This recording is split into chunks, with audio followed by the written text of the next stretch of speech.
সারা দেশে চলমান ধর্ষণ ও নারী নির্যাতনের প্রতিবাদে কুলাউড়ায় মানববন্ধন ও বিক্ষোভ মিছিল অনুষ্ঠিত হয়েছে। সানরাইজ এসএস ক্লাবের আয়োজনে মঙ্গলবার 26 মে বিকেলে কুলাউড়া ডাকবাংলো মাঠ থেকে মানববন্ধন শুরু হয়ে শহরের প্রধান সড়ক প্রদক্ষিণ করে পরে কুলাউড়া ফায়ার সার্ভিসের সামনে প্রতিবাদী বক্তব্যের মাধ্যমে কর্মসূচির সমাপ্তি ঘোষণা করা হয়। সানরাইজ এসএস ক্লাবের সভাপতি এপি তালুকদার টনির সভাপতিত্বে এবং সাধারণ সম্পাদক ভারপ্রাপ্ত মাহিম আহমেদের সঞ্চালনায় অনুষ্ঠিত মানববন্ধনে বক্তব্য রাখেন সংগঠনের উপদেষ্টা এম মুক্তাদির হোসেন। এছাড়া বক্তব্য রাখেন সংগঠনের chairman AP Talukdar Jony, senior সদস্য শফিক আহমেদ, নিঃস্বার্থ মানবিক রক্তদান সংস্থার সভাপতি আব্দুল মজিদ, দর্শন প্রতিরোধ মঞ্চের জেলা আহ্বায়ক তুফাইল খান এবং সানরাইজ এসএস ক্লাবের সদস্য তারেক খান। এছাড়াও মিছিলে উপস্থিত ছিলেন উপজেলা প্রেস ক্লাব কুলাউড়ার সাধারণ সম্পাদক নাজমুল বারী সোহেল সহ সংগঠনের বিভিন্ন ইউনিটের নেতৃবৃন্দ। সংগঠনের উপদেষ্টা মুক্তাদির হোসেন তার বক্তব্যে ধর্ষণের ঘটনায় জড়িতদের দ্রুত বিচার ও সর্বোচ্চ শাস্তির দাবি জানান।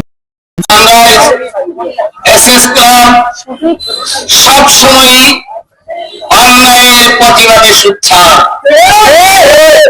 আজও তারা তাদের দায়িত্ব করতে গিয়ে রামিসা আঞ্জুম সহ ইতিমধ্যে পত্রিকার পাতায় যে সমস্ত ধর্ষণের ঘটনার চিত্র ফুটে এসেছে, আমরা সানরাইজ এসএস ক্লাবের পক্ষ থেকে এর তীব্র নিন্দা এবং প্রতিবাদ জানাচ্ছি।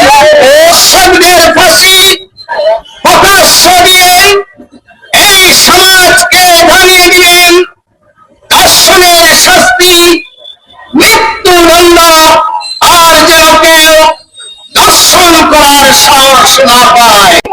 এ সময় সংগঠনের চেয়ারম্যান এপি তালুকদার জনি তার বক্তব্যে মাননীয় প্রধানমন্ত্রী ও আইনমন্ত্রীর প্রতি আহ্বান জানিয়ে বলেন, ধর্ষণ মামলার বিচার যেন সর্বোচ্চ 30 কার্যদিবসের মধ্যে সম্পন্ন করা হয়।